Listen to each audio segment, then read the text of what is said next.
주가가 크게 급락할 수 있는 가능성이 있는 종목, 관리 종목으로 지정된 가능성이 있는 기업들입니다.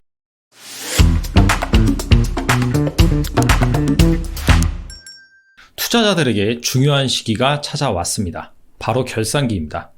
우리나라 상장 기업은 12월 결산 법인이 98%를 차지합니다.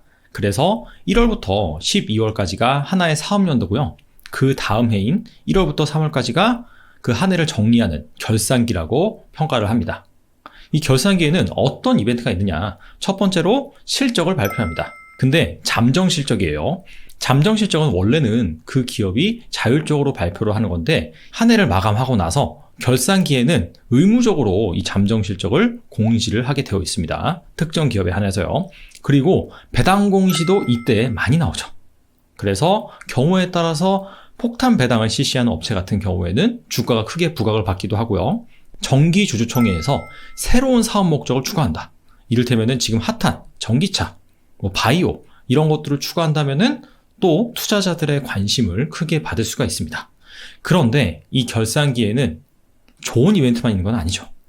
여러분, 대학 시절에 학사 경고, 즉 학고 이런 것들을 맞는 친구들이 있었잖아요. F를 맞으면 학사 경고를 받게 되고 이런 것들이 누적이 되면은 학교에서 퇴출될 수도 있습니다. 주식도 마찬가지입니다. 결산기에 이렇게 학사 경고를 받는 기업들이 있습니다. 실적이나 재무적으로 문제가 있는 기업 같은 경우에는 관리 종목으로 지정이 돼서 주가가 정말 나락으로 떨어질 가능성이 있습니다. 그래서 오늘은 이 결산기에 폭탄을 피하는 법, 즉 관리 종목으로 지정돼서 주가가 크게 급락할 수 있는 가능성이 있는 종목, 이런 종목들이 무엇이 있는지 여기에 대해서 한번 알아보도록 하겠습니다. 먼저 결산기의 주요 스케줄 자세히 한번 살펴볼게요. 12월 31일이 결산 마감입니다. 12월 결산법인 기준으로요. 그리고 결산기는 언제까지 진행이 되냐? 바로 결산 마감 후 90일. 이때 이제 사업보고서를 제출을 하는 거죠. 한 해를 마감하는. 그리고 이 90일 직전에 주주총회를 엽니다. 보통 그래서 결산기 마감하고 나서 90일 이후니까 3월달이거든요. 3월 31일. 주주총회는 3월 중순부터 한 3월 말 이렇게 시행이 됩니다. 그리고 주주총회 1주 전에는 바로 이제 감사 보고서를 제출을 하고요.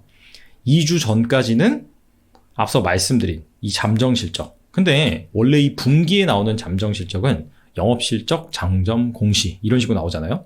근데 이 결산기가 끝나고 나오는 잠정 실적 같은 경우에는 매출액 또는 손익구조 30% 이상 변동 공시 이렇게 나와요.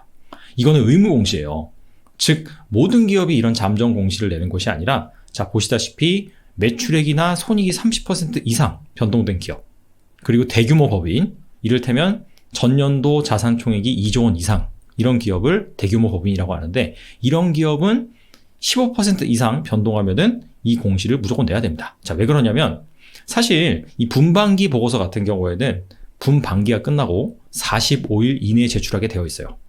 그런데 결산기에 발표되는 사업보고서 같은 경우에는 그 결산이 끝나고 나서 사업연도가 끝나고 나서 90일까지 제출을 해야 됩니다. 즉 실적이 발표되는 기간이 너무 그 갭이 길잖아요. 그렇기 때문에 실적이 크게 변동하는 기업은 매출액 또는 손익구조 변동 공시를 의무적으로 내게 되어 있습니다. 자, 그런데 여기 보시면 관리 종목 지정 및 해제 이 이벤트가 있죠. 이 이벤트가 언제 발생을 하냐면 이 감사 보고서를 제출할 때, 감사 보고서란 회계법인한테 한 해 재무제표, 손익계산서, 즉 이런 실적을 점검을 받아서 이상이 없다. 자, 이렇게 평가를 받은 다음에 제출을 하는 것이죠. 근데 여기에서 바로 관리 종목이 지정되기도 하고 관리 종목이었던 애들이 해제되기도 합니다. 참고로 이 잠정 공시 있죠.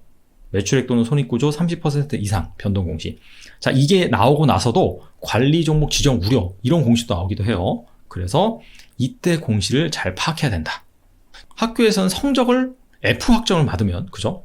학사 경고를 먹잖아요. 그럼 관리 종목은 과연 어떤 사유로 발생을 하느냐? 여기에 총 14가지 사유가 있습니다. 이것도 제가 좀 요약을 해온 것인데, 자, 이 중에서 실적이 부진하거나 재무 상태가 안 좋아서 받는 경우가 있어요. 바로 3번 50% 이상 자본 잠식, 그리고 자기 자본 10억 미만 이 부분이 있고요. 밑으로 내려가다 보시면 매출액 미달, 코스피 종목 같은 경우에는 50억 원 미만이면 관리 종목, 코스닥은 30억 원 미만이면 관리 종목에 해당이 됩니다.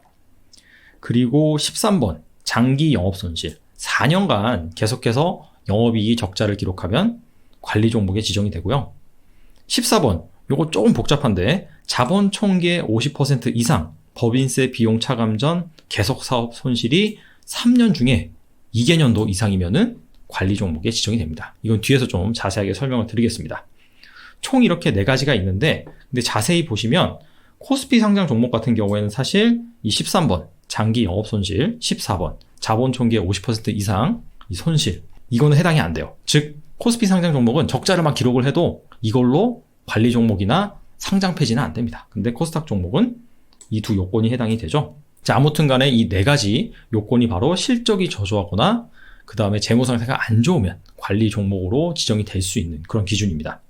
그리고 뭐 나머지 기준 같은 경우에는 한번 읽어보시고요. 너무 거래가 안 되거나 시가총액이 현저하게 작거나 주주가 없다. 그러면 관리 종목에 지정이 되는데 사실 그 정도로 문제가 될 만한 기업은 투자자들이 투자를 안 하겠죠. 그리고 최근에 보세요. 관리 종목 지정 기업 수가 2018년까지는 한 40종목 이하였거든요. 근데 2019년부터 엄청나게 늘어나죠. 거의 한 100종목씩 나오는데 그 이유가 외부 감사법, 이 외감법이 강화됐기 때문이에요. 그래서 회계법인에서 좀 더 까다롭게 그 기업의 재무제표를 검수를 합니다. 그래서 사실 2019년부터는 어떤 사유로 관리 종목이 많이 되느냐.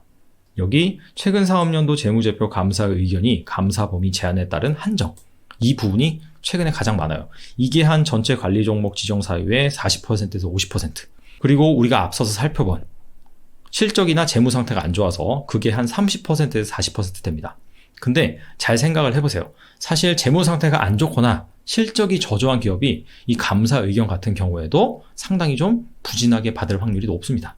자, 그런 것들을 감안한다면 사실 이 재무제표에서 문제가 될 만한 그런 기업들을 잘만 고르면 관리 종목 지뢰밭을 넘길 수가 있는 것이죠. 그렇다면 이 재무 관련해서 관리 종목으로 지정되는 그런 기업들 좀 더 자세하게 알아볼게요.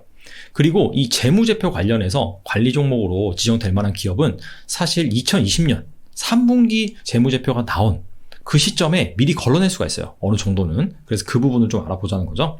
자, 코스피 기업은 50억 원 미달 매출에, 코스닥 기업은 30억 원 미달이었죠.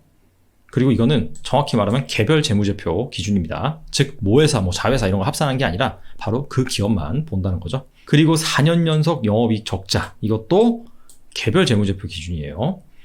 그리고 50% 이상 자본 잠식. 자본 잠식이 무엇이냐?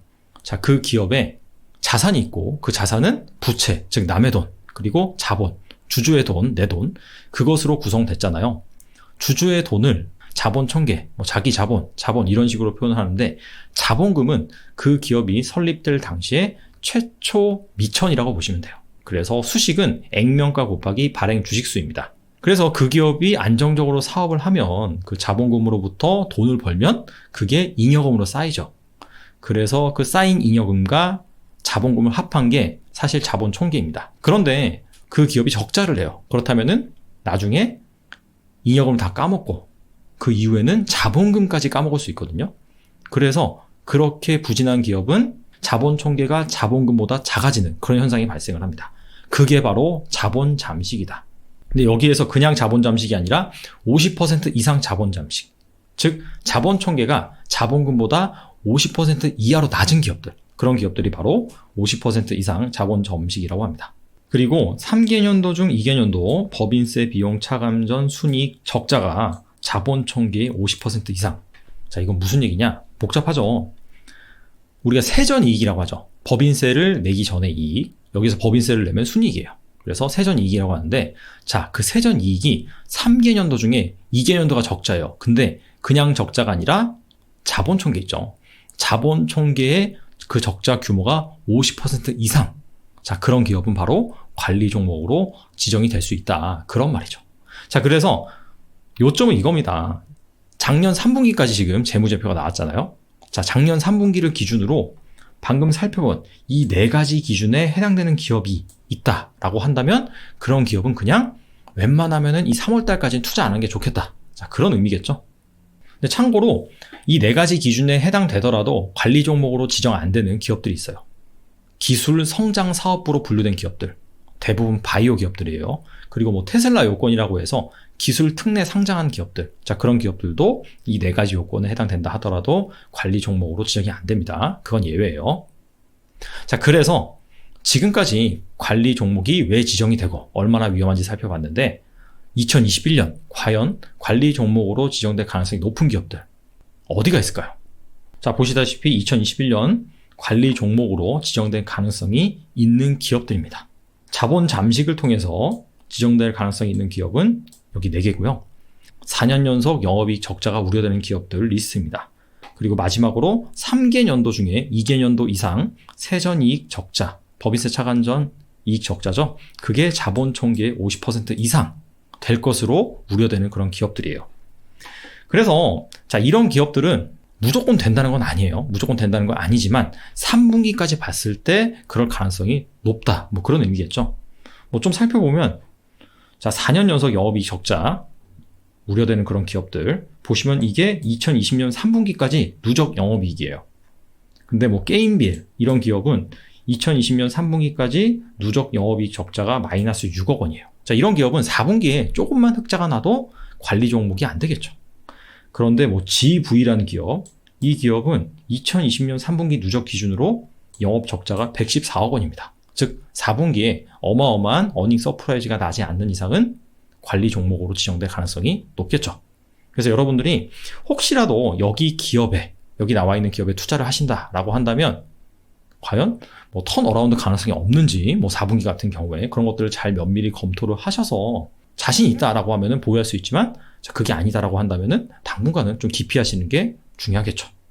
제가 사실 작년 이맘때 이 컨텐츠를 다룬 바 있습니다. 그래서 2020년 관리 종목 지정이 우려되는 기업들 이렇게 리스트를 제공해 드렸는데 그게 바로 이 리스트거든요. 자, 그 중에서 이렇게 주황색으로 제가 음영으로 칠한 기업들 있죠. 바로 2020년에 관리 종목으로 지정된 기업입니다.